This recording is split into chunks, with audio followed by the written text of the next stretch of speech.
Good morning, everyone, and welcome to CSIS. My name is Joseph Majkut. I'm the Director of our Energy Security and Climate Change Program, and I'm really excited for today's program. So glad that we're joined both by a small in-person audience as well as our friends and colleagues from online. If you're online and you're watching live, I believe there is a question box, and we should be able to get some of those questions to our panel later in the program. I want to get right into it. The topic today is energy minerals, critical minerals, those things we need to secure a supply chain for our economic security, for our energy security, and for an energy transition which is responsive to climate change. This is not an easy challenge to tackle.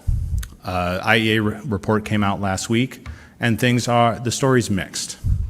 The prospective supply for copper, lithium, cobalt, and this basket of minerals is looking better than it did a couple years ago, probably enough to meet what countries have announced they'll do to reduce emissions. But we're still behind the levels of investment necessary to get to net zero or get on a net zero pathway.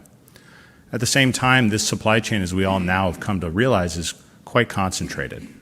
And Bill Burns, in a speech a couple weeks ago, remarked that it's hard for any country to accept living under a cartel of one. And the role of the Chinese in the processing and the extraction of many of these minerals is hard to deny. And we think about the United States and our partners developing a strategy. We want to solve two problems. Get enough money and investment into the system, that there's enough of this stuff for a global energy transition, and diversify the supply chain with our own security in mind. Those are the two issues we're going to be tackling today. I want to introduce our kickoff speaker, Jose Fernandez, Undersecretary for Economic Growth, Energy, and the Environment at the State Department. The Undersecretary has previously served at the State Department, has a distinguished law career, but he's leading the State Department's efforts on developing these supply chains, going out into the world and helping America play a positive role in establishing a critical mineral supply chain. After he speaks, we're going to have a few minutes to chat, and then we will call up a panel of experts to talk about the white paper we released today. Hope you've all had a chance to take a look, or will have in the next few days.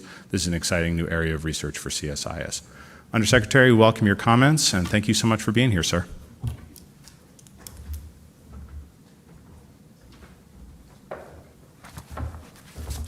Good morning, and thank you, Joe, for giving me the opportunity to talk about the work that we're doing on critical minerals at the State Department. This is something that we've been working on for about a year, and I'm very, very excited about what we've been able to accomplish so far to build out diverse and sustainable supply chains that will support the clean energy transition. And we're just getting started. So this is a work in progress, and I really welcome the opportunity to have a conversation about it. In summary, what we're trying to do is to take a collaborative approach towards mining and processing of minerals, an approach that's based on partnerships, information sharing, and this is important, very high standards. Let's start with the basics. The global energy transition is ongoing, but it's also at risk. Within a decade, shortages of critical minerals such as lithium, graphite, and copper will increase prices and slow the deployment of clean energy technologies. As I see it, the minerals challenge is threefold. Number one, we need more production capacity of critical minerals, and that needs to come online quickly. Secondly, many of these minerals are currently concentrated, as Joe just mentioned, in one single country, creating significant vulnerabilities that we've seen in other contexts, COVID-19, and take most recently the invasion of Ukraine and what Putin has been able to do to weaponize energy in Europe. Thirdly, the third challenge we have is that current practices for critical minerals extraction, production, and waste management often have adverse environmental and social impacts, and this creates often community opposition to mining projects. These three challenges color our approach to a fourth task that we have to take on, and that is that we must increase production, we have to diversify every node of the supply chain, and we have to improve the sustainability of the critical minerals life cycle. This fourth challenge requires strategic policy action, both domestic and international, and oftentimes this is not philosophy. This is getting concrete projects on the ground and getting them working. Securing and diversifying global critical mineral supply chains are a top priority for the U.S. government, and it's also a major focus for my team at the State Department.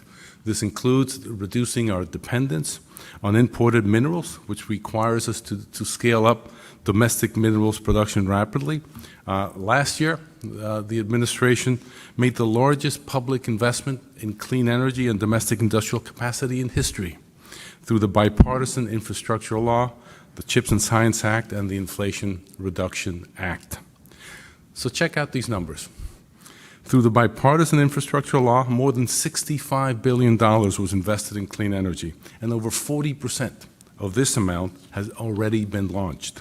Since the passage of the IRA, private companies have announced investments of $137 billion in electric vehicle and battery manufacturing, and $84 billion in clean energy technologies. In addition, of course, the $369 billion that was that will be invested through the IRA itself. In fact, there are estimates out there that project that total public and private investments as a direct result of the IRA will reach as much as $1.7 trillion. These are impressive numbers. And it's not only about international projects. Streamlining our domestic mining sector permitting process will also facilitate further private sector investments in production at home.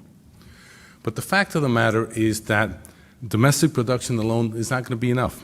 According to the IEA's report, according to the IEA's projections, demand for critical minerals could grow by as much as 3.5 times by 2030. Lithium alone is projected to demand for lithium alone is projected to grow by as much as 42 times if we are going to reach our goals by 2050. This is a global challenge. This is a global challenge that the U.S. domestic production cannot solve alone.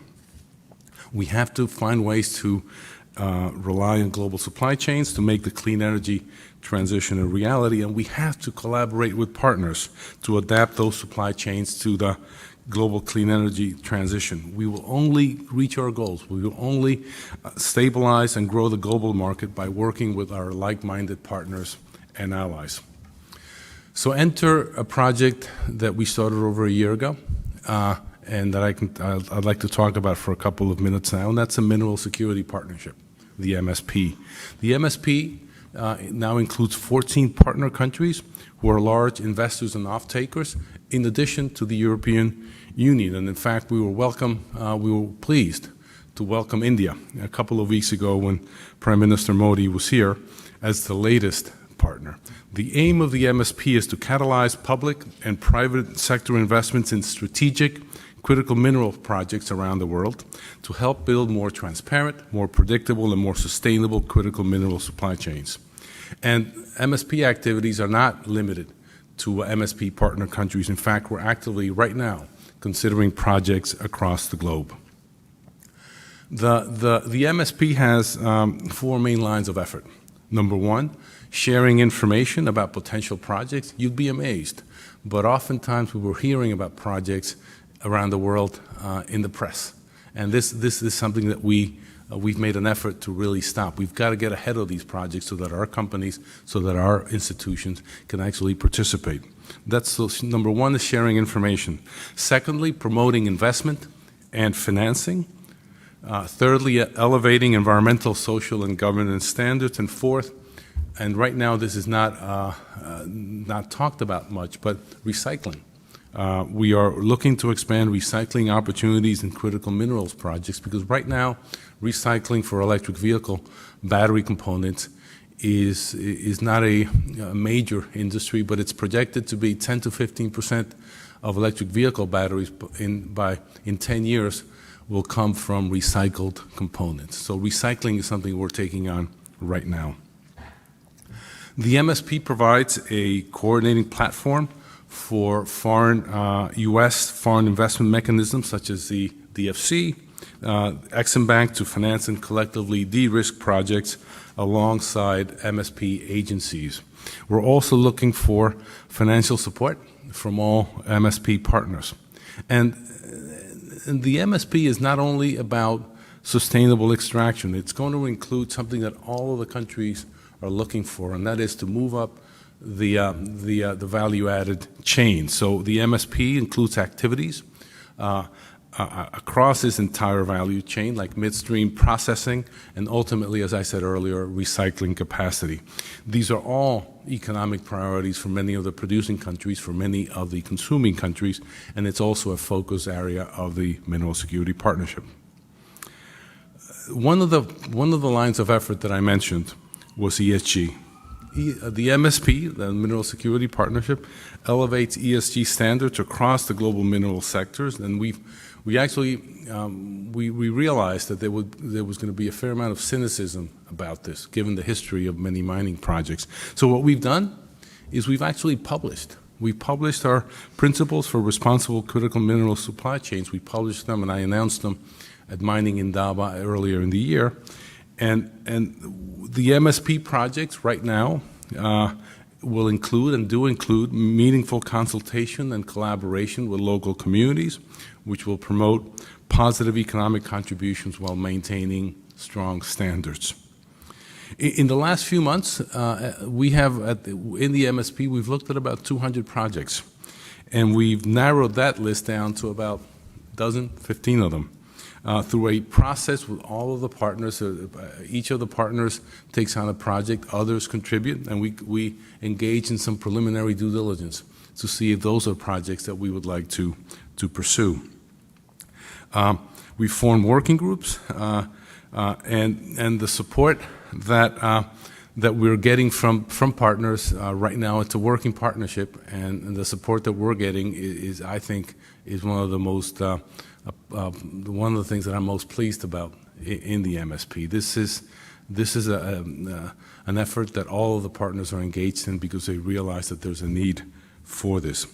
And the support that we are willing to provide on projects that we select include diplomatic engagement. Oftentimes, many companies will tell us, we've got enough cash. We don't need any financing from U.S. agencies. What we need is the U.S. government to become involved and to let governments know that this is an important project. So diplomatic engagement is something that we're doing, as well as financing through our export development finance agencies and others. But let me stop right here for a second and just and highlight something that I think, if you take anything away from my talk, it's not about the MSP. I'm very pleased with what we've been able to achieve. I'm very excited about what we will be able to do in the MSP. But while MSP partners have a critical role to play, the achievement of each objective in our MSP, each of those 4 lines of effort that I mentioned, depends on engagement and close collaboration with key private sector stakeholders. Governments simply cannot do this alone, and that's why we are exploring how to engage more systematically with businesses from MSP member countries to collaborate on MSP-supported projects and streamline critical mineral supply chains. We have projects now. We have countries that have come to us and said, we have X number of projects, and we've got to get our private sector involved, and that is the next challenge of the MSP. Establishing a mechanism for this collaboration will also send a powerful signal that there's a strong market demand for critical minerals that adhere to high ESG standards to support the clean energy transition. So it's been a little over a year since we launched the MSP. We had a productive year, but again, we're just getting started. Our goal for this year is to continue building partnerships and finalize deals. This is not about philosophy. This is about getting deals done to move that supply chain vulnerability that we have right now. There are other things that we're doing at the State Department on this subject. In addition to the MSP, we're seeking targeted opportunities to help countries benefit from their mineral resources and to build environments that facilitate investment. One example that I can cite is the MOU that Secretary Blinken signed with the Democratic Republic of the Congo and Zambia in order to support the DRC's and Zambia's joint efforts to develop an EV value chain. Again, Both of these countries are looking to go beyond extraction and to actually become involved in value-added activities. This MOU complements our goals to build robust, responsible critical mineral supply chains to support economic prosperity as well as our climate objectives. It can also be a tool to resist corruption, generate local employment, and respect human rights and high labor standards. We also have programs to assist foreign governments in geoscience and regulatory development and reforms, in fiscal policy, and much, much more. We share best practices, advance good governance principles, and ensure a level playing field for foreign investors to develop projects. Right now, we have a group of Argentine regulators in the U.S. To engage in technical assistance, to engage in capacity building projects, just so that we start building that ecosystem, not only in the countries where we're in now, but in other countries that are looking to develop their lithium and critical mineral resources. So, Joe, thanks for inviting me. I look forward to hearing about the takeaways from your latest report on building more diverse critical mineral supply chains and continuing these important conversations. And again, we need your help. We need your help in getting the private sector involved. We can only do it if we get other partner countries in the mix, as well as our private sector. So many thanks.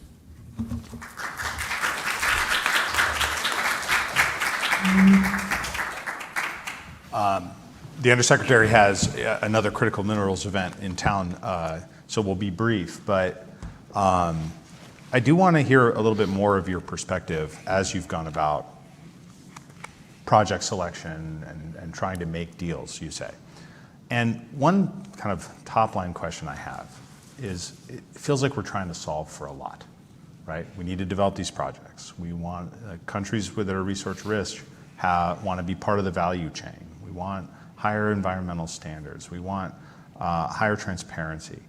So when you're out there in the field, you know, what are you hearing from other countries about positive engagement with the U.S.? Right? I get the optimistic picture, but what is kind of most important, and how do you see either our diplomatic efforts or the role of our industry in helping meet country needs and opening up fair, just access to new resources and new chain links in the supply chain? I think that, look, many countries out there, many of the producing countries, realize that they are facing a once-in-a-generation opportunity.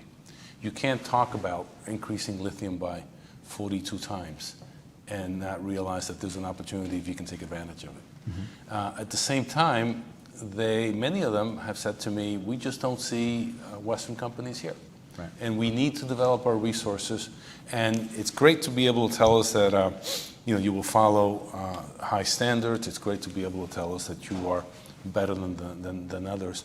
But you've got to walk the talk, and you need alternatives. So the first thing we need to do is this is why the information sharing piece is so important. We can't just go to a country and talk about forced labor, state-owned enterprises, unfair competition, low environmental standards, unless we're willing to provide an alternative. And so the first thing we are doing is stressing that, and also not just stressing it to the countries, but also to our companies. Yeah. We are not going to get involved in the race to the bottom. And so the first thing we're doing is saying there are alternatives. The other reaction that I'm getting, and this has been, this actually has been a very pleasing conversation. Countries out there want high ESG principles. They don't want to have to choose between economic growth and environmental degradation. They don't want to engage in a situation where communities are blocking transport, as you're seeing in some places in Latin America, and you can't develop good projects without community involvement. And having just come from Mongolia and having spent some time in Africa, I think companies realize as part of their cost of doing business is they have to engage with communities. So my takeaway, to make a short story long, please, is we need to provide alternatives. That's hard. That's sort of changing the way that our companies, in many ways, are risk averse, changing the way that they operate. But at the same time, we've got to be able to convince countries that when we talk about high ESG principles, when we talk about a U.S. company having to observe, having to comply with the same ESG standards abroad than it does at home, that they believe us. And so that's our task going forward. And you mentioned one of the things I heard in the talk was information sharing being really important, right? And in particular, sort of like we hear about projects when they're in the Wall Street Journal, not beforehand. What does that mechanism look like in terms of the MSP, and what more do you think needs to happen 2, 3, 4 years down the line where we just have a better sense of the playing field? So this is where the State Department can add value. We've got embassies all over the world. We've got some very smart and dedicated people that are involved in this.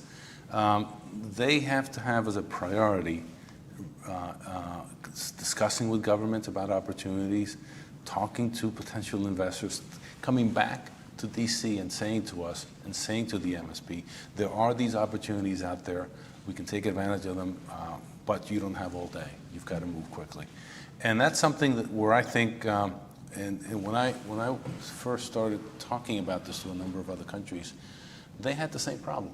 Their own embassies it was not a priority, a reporting priority for posts and for their posts. And so I think all of us, it's like studying for an exam, right? If you know what's going to be on the exam, you pay more attention to it. And there's an emphasis now on critical minerals. We just had a chief of mission conference, an ambassadorial conference here, where all of the chiefs of mission showed up. Mm-hmm. And I spoke to the our African ambassadors, Latin ambassadors, and as well as a number of Asian ambassadors, and this is now a priority. I mean, are minerals like part of the briefing book now? It is part of the briefing book. It is part of the reporting. Right. And I am very pleased. So I think we've gotten that right. We're also sharing it. We have, working group meetings constantly with our MSP partners. The challenge now is to get our private companies to take that leap. Right. They've got other projects around the world, but this is both I think it's a business opportunity as well as a strategic imperative. And to get private companies to take the leap, and do we need coordination with what's happening domestically as we set up these big battery factories? Do we need it from our big consumers? And are we just, part of the role of the government here is just helping solve coordination problems? So part of the problem, it's just challenge. It's a challenge. It's just reality. Yeah. These projects take a long time to get off the ground. No pun intended. 5 to 10 years from the moment you decide you want to have a mining project to the time that you've been able to get the financing, you've been able to get the permits, you've been able to get the equipment there, and you've started drilling. So it takes a while. There's a lot of capital. It's not the kind of capital that if you don't like the country and you don't like the government, you can just pick up and leave. So it's a big decision to take. It's a thoughtful process, and oftentimes the companies also have alternatives. So we've got to talk to them about the support that we are willing to provide in order to de-risk. That includes some of our development agencies. It includes some of our discussions with foreign governments. It includes the fact that if you've got 14 major economies, that's a powerful ally to have. So that's our current challenge. We're just going to have to live with it, right? I think for the next couple decades. Part of this, it seems like this is an issue of a lot of gravity, but it also seems like it can be kind of fun. I've been watching your Twitter stream. You were recently touring mines in Mongolia. Are you considering a career shift after administration service, sir? You look good in a hard hat. I appreciate that. My family didn't think so. This is an opportunity for countries. So Mongolia, has some, 25% of Mongolia's GDP comes out of one mine. Yeah. Okay, as you know. They've got other resources. There's a lot of community sensitivities about exploiting mines in Mongolia. They've got water issues. They've got environmental issues. So this is a process, and what does it mean? Well, it means what we're doing in Mongolia and many other countries is we're doing capacity building. We are doing some training. We are some of it isn't necessarily geological. It's about you bring lawyers who Right. have. It's one of the few times that lawyers are welcomed in my experience. It's you bring lawyers who are familiar with negotiating concession agreements, Right. so that countries are not exploited Yep. when they negotiate these agreements. These are things we can do, and in the same way that we're trying to de-risk the investment for our private companies, we also need to find ways to de-risk the investment for the producing countries. They've got to get a good deal. They've got this at the end of the day. This has to benefit the communities. Otherwise, it doesn't work. Otherwise, you have great projects that are a bunch of projects out there in the world that simply aren't getting done because it's just too much community opposition. And so it's a mutual de-risking, and And if we succeed in that project, is that a point of competitiveness for us?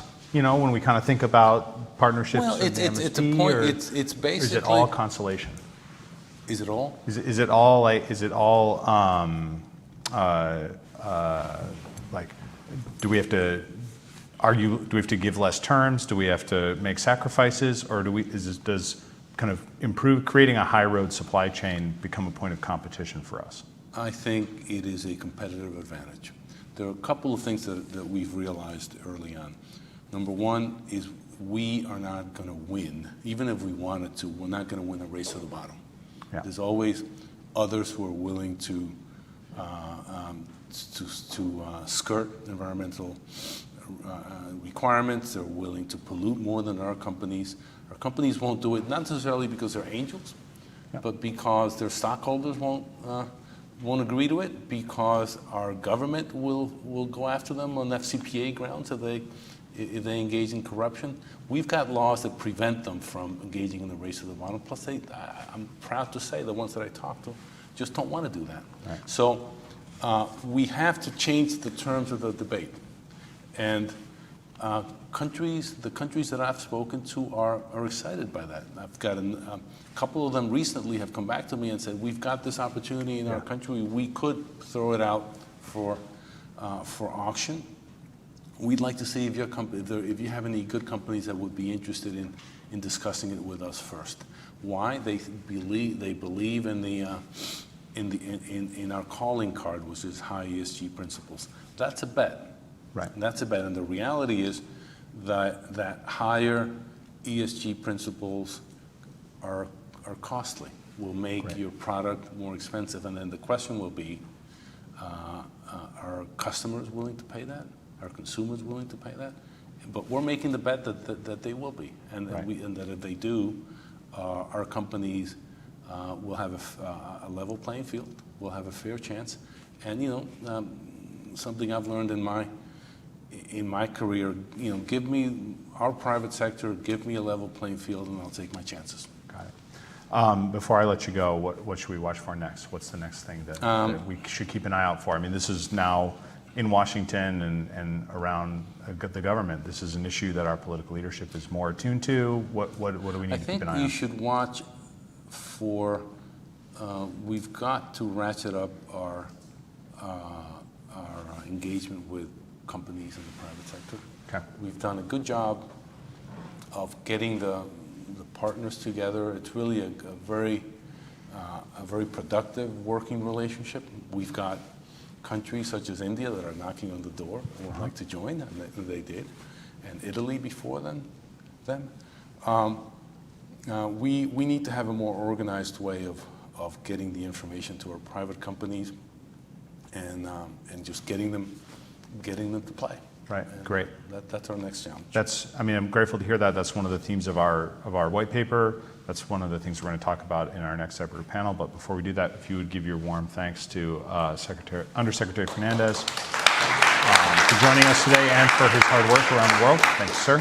Thank you. And hopefully next year we'll meet up and the supply chain will be bigger and more diverse. Thank you.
Thumbs up when we resume. Super cool. Welcome back. Thank you for joining the program. Joseph Majkut, Director of the Energy Security and Climate Change Program here at CSIS. I want to continue this conversation and draw on some of the threads we heard from Undersecretary Fernandez with a panel of experts. I'm really grateful that you're all here. I've learned a lot from each of you as we've been working on our own research. If you give me just a minute to kind of plug in a couple of the things we heard from Undersecretary Fernandez to ground our conversation, because it does relate to how we've been thinking about this challenge. I heard kind of two things from. One was the role of information sharing, right, and the role that the MSP and the State Department and all these government activities can play in project identification and information sharing about ESG standards. I think I'd love to talk to you and hear your guys' thoughts on that. And the second piece is this need to get private industry in the game, right?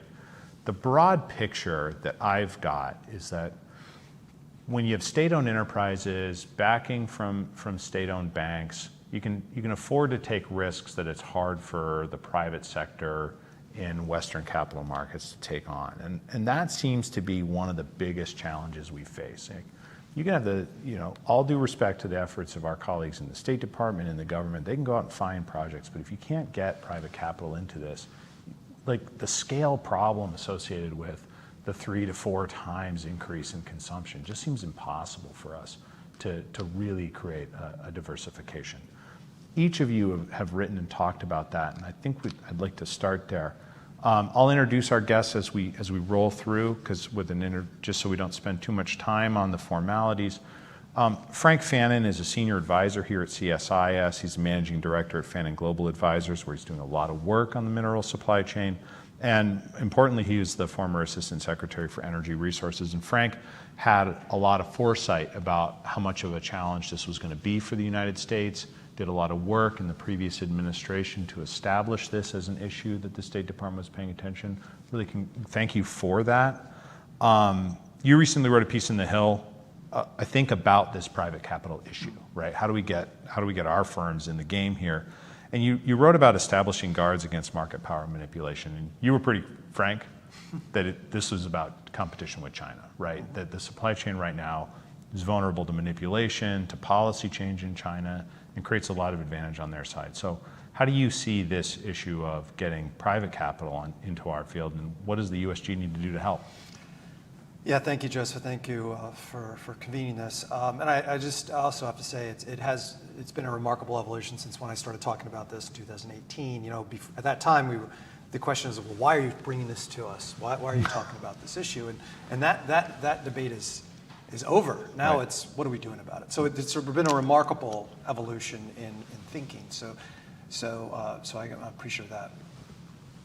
I think the scale of this challenge, which I reference in the piece, we talk about this energy transition, but just put it on the numbers in terms of dollars, because governments can talk a lot, but in our way of the world, in the West, governments don't actually do anything. The private sector executes. Right. Government does nothing except can establish policy frameworks, parameters.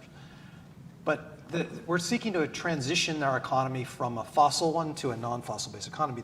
The oil and gas sector, this is an IEA number, was valued at $4 trillion last year. $4 trillion last year. The base metals market, which is multiples larger than critical minerals, was valued at $551 billion. So we're going to transition from $551 billion to something that's valued at $4 trillion. Mm-hmm. That would suggest to me we'd have this investment rush to new mining projects. Right. It sounds like a really good investment thesis. Yet exploration investment was only $13 billion last year. That's from S&P, $13 billion. By contrast, the oil and gas industry, where we have demand destruction policies, the investment was $500 billion, basically the value of the base metals industry as a whole. So we're not seeing the investment occurring, even though we have all of these policy tailwinds to suggest why is that? The main reason why is if you're building a mine, you have to anticipate what is the value of the commodity that you're going to be produced 15, 20 years from now. But if China controls the dominant supply, they are the price determinant of what that future outlook is going to be. Yeah. And until we create policies and instruments that are meaningfully, incredibly, can affect that pricing mechanism, so you could differentiate pricing based on whether it's on corruption, anti-corruption, human rights, environmental policy, whatever it is. But in case we start to integrate some differentiation of pricing, right, I don't know how we're going to incent the things that we're doing. And a lot of the policies we're promoting right now, they're well-intentioned, but we have to get to the fundamental issue of the differential pricing. And right now, some of our policies are a bit muddled in that discussion. Maybe you'll let me put you on the spot, because I know you have an opinion on this. IRA tax credits, kind of, at least for anything in the battery supply chain, creates a pretty, hundreds of billions of dollars of potential value here. Yeah. Is that a tool that can accomplish what you're talking about? I definitely think it is. That's why I think we need clarity over the foreign entities of concern. Right. This question's been out there, should have been addressed, but the administration is still struggling, I guess, on how to address it. And Senator Manchin had some pretty strong views on how he thinks it should be interpreted. Right. My fundamental point is that Ronald Reagan famously said, if you want more of something, subsidize it. If you want less of it, tax it. Right. And the administration says we don't want to increase reliance on China, but depending on the interpretation of some of this IRA, we could effectively be subsidizing Chinese content. And so we need to get this right, or we could really imperil the entire the thesis of the Inflation Reduction Act. And I think where we have a bipartisan consensus, whether it's through the lens of climate action or increasing national security to address this supply chain issue. China, when they don't like the price of something, they create a state monopoly to be the buyer. I mean, they did that in the iron ore market not too long ago. In May, they didn't like the price of cobalt, so they created a state entity controlled cobalt pricing. That same month, the one cobalt mine in America that was in development decided to suspend operations. Yeah. So China, we focus a lot on banning the export of critical minerals. Far more powerful and insidious is China's ability to flood the market and address supply and undercut the investment thesis for Western companies who have to have a return on investment. Yeah. Chinese companies don't necessarily do that. Seems like there's a profound vulnerability there, both for producers in the U.S. and sort of amongst our partners or allies of the world, as well as consumers. Ronald Reagan also famously said, the most terrifying words in the English language are, I'm here from the government, I'm here to help. So we're definitely going to have to help our colleagues in the government not have that be the case on minerals. Abby Wolf is the VP of Critical Mineral Strategy at SAFE, an old friend of mine from when we were both at the Geological Society of America, which had rocks all throughout the office.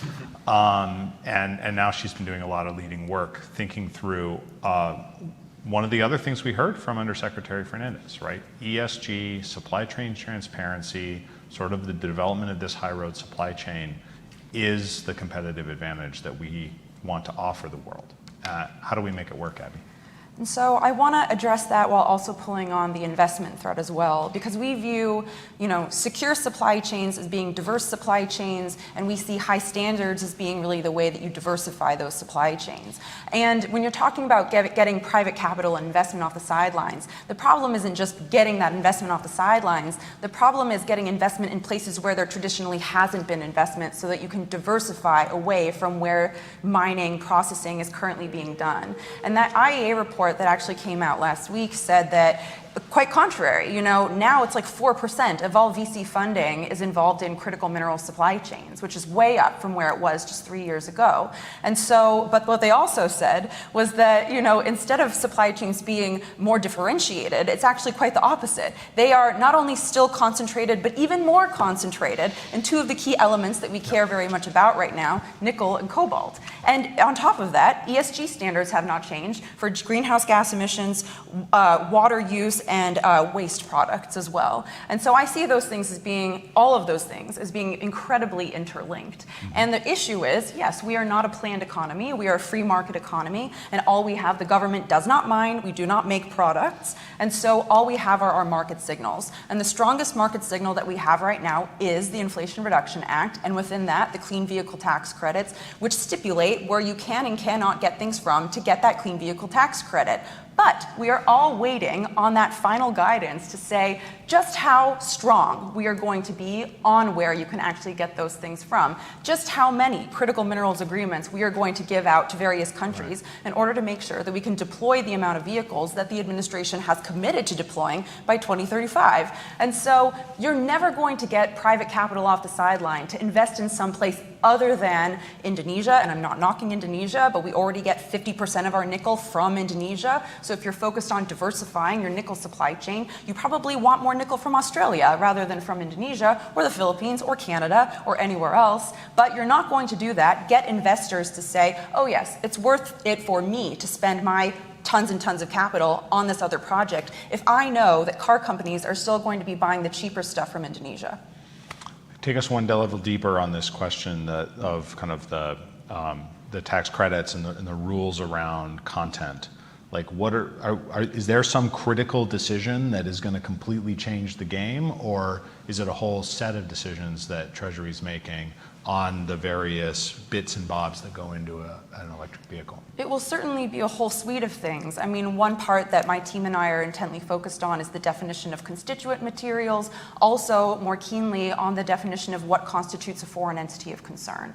And so everyone is sort of waiting with bated breath, and the CHIPS Act has one very bright line that says how much Chinese content you can have in your supply chain versus not. We're sort of wondering whether that should be more of a case-by-case basis. Of course, there are lots of conversations going around of, is DOE inadvertently subsidizing, our strategic competitor in some of these bipartisan infrastructure law grants? But it's also very difficult when you might be actually inadvertently punishing some of these first movers, innovative movers within the United States who maybe are not at the startup phase, but are more in the middle of their journey to developing batteries. And in the meantime, while the United States and others were waking up to this issue, had no other choice but to work with Chinese companies in the meantime. And so how can we make sure that we are simultaneously supporting those early movers, making sure we don't, lose that kind of competitive edge that we had, while also bringing up these new suppliers, while also not subsidizing our foreign competitors? Right. It's complicated. Actually, that was more followable than you think it was. Let's bring Cullen into the conversation because there's another side of this that is worthy of interrogation. And Cullen's a senior fellow at the Peterson Institute. He sits atop a very wide-ranging, interesting basket of scholarship on natural resources, energy markets, conflict, climate change. I encourage you to check out his work if you haven't already, but he's one of the really thoughtful people on cartelization and buyers clubs, right? So the Undersecretary talked about the Mineral Security Partnership that has been kind of invoked by some as a buyers club, though I think they're pretty clear about they don't want it to be that just yet. The idea of kind of group purchasing as a way of providing a price signal, providing transparency and standards is floating around. We've seen multiple governments talk about it. Cullen, you've written a paper about why buyers clubs are something we should be maybe skeptical of. I'd love to hear your thoughts on that, but also just on the broader picture of, capital markets are responding to incentives. How do we create incentives on the buy side that are sufficient? Great. Thank you very much for having me here. I'll start with just one more point on this issue of bringing capital into these markets. We've talked about political risk. We've talked about pricing risk when we are facing essentially a monopoly producer, a quasi-monopoly producer who has complete sort of pricing power in these kinds of markets. One of the other risks that we haven't talked much about, and I'm not qualified to really dive into it, is the risk of advances in battery chemistry. The materials that we are prioritizing now are not necessarily going to be the materials that the material scientists are going to be telling us we're going to be needing 10 years from now. I'm told that option pricing in markets is going to take care of this problem for us. I do work at the Peterson Institute. I've got fairly firm belief in markets. I do not think that that's going to be a solution to this particular problem. So I do think that there is a role potentially for government in providing some sort of insurance in order to really add an additional impetus that will remove some of this hesitancy from private capital markets getting in there. So we can talk about that maybe.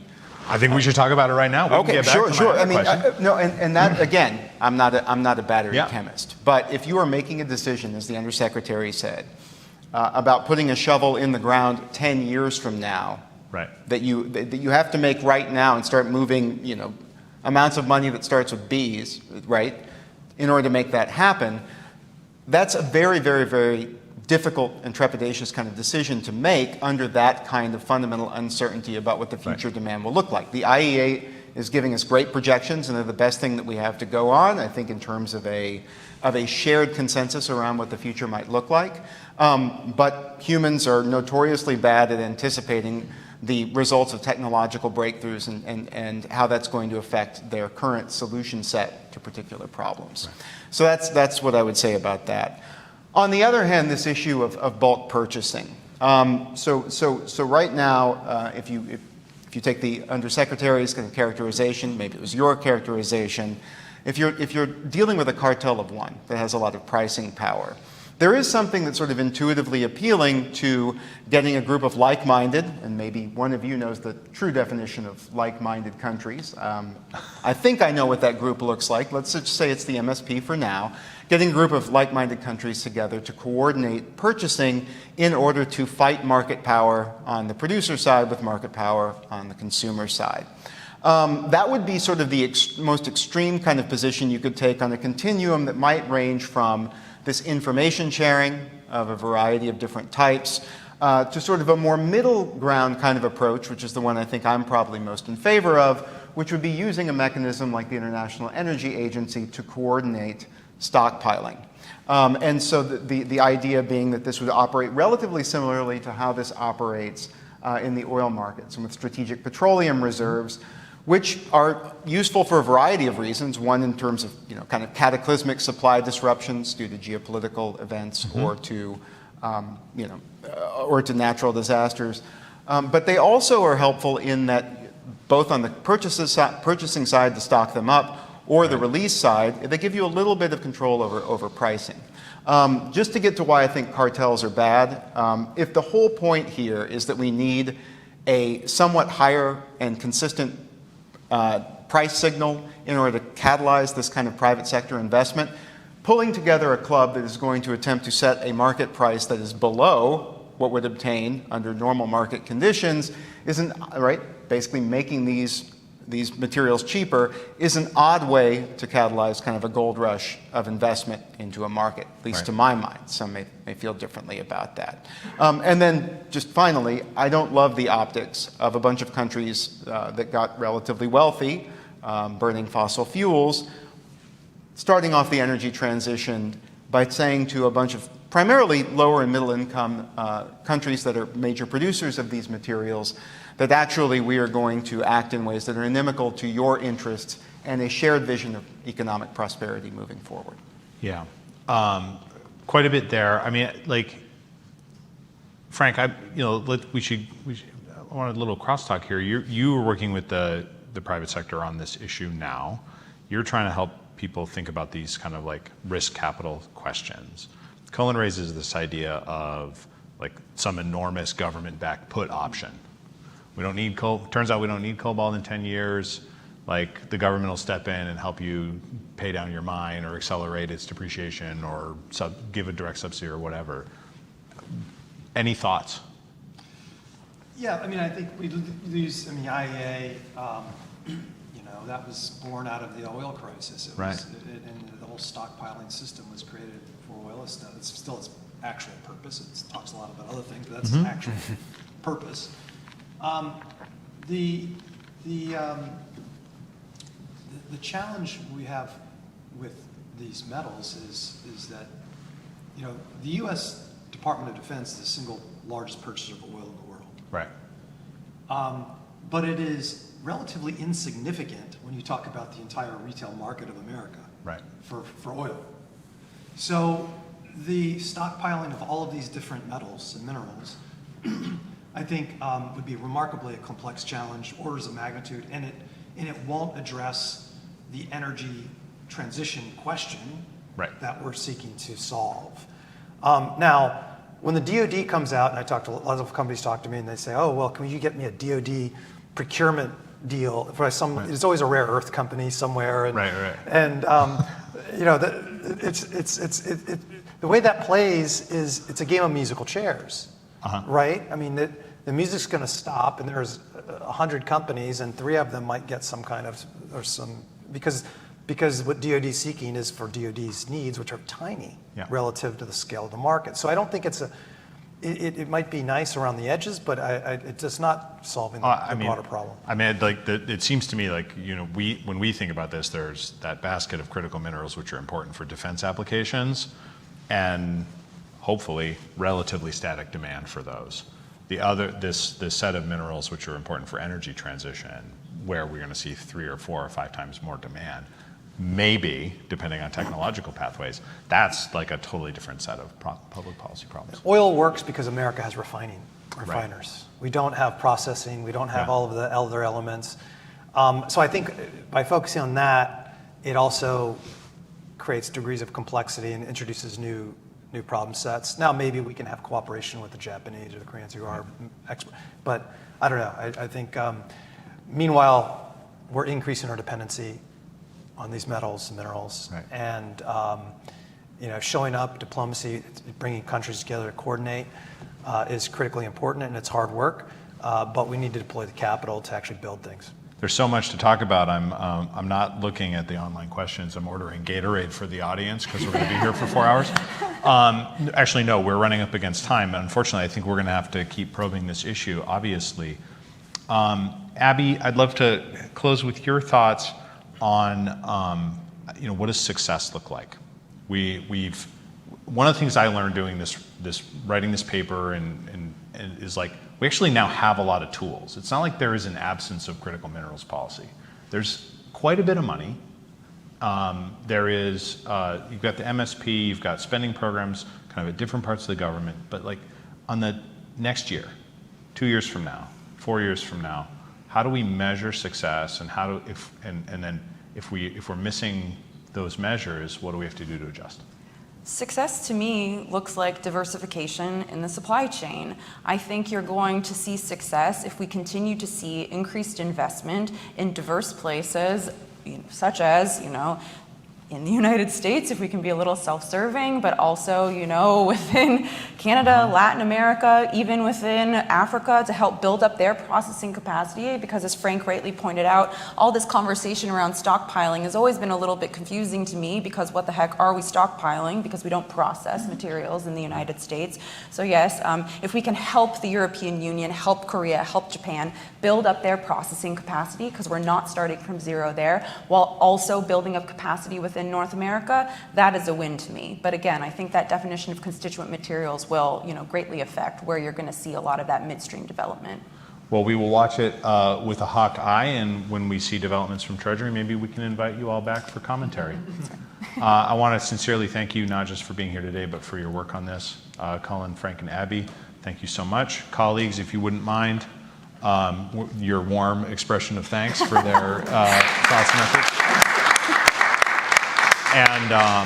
And for colleagues joining online, please do check out CSIS work on this, check out the work of our colleagues, and for following the conversation, we'll be publishing a few more pieces over the next couple months, kind of digging into the threads of transparency, ESG, market formation, and how we steer all these tools to develop a real strategic approach instead of a haphazard one. Thank you so much, and we'll see you next time.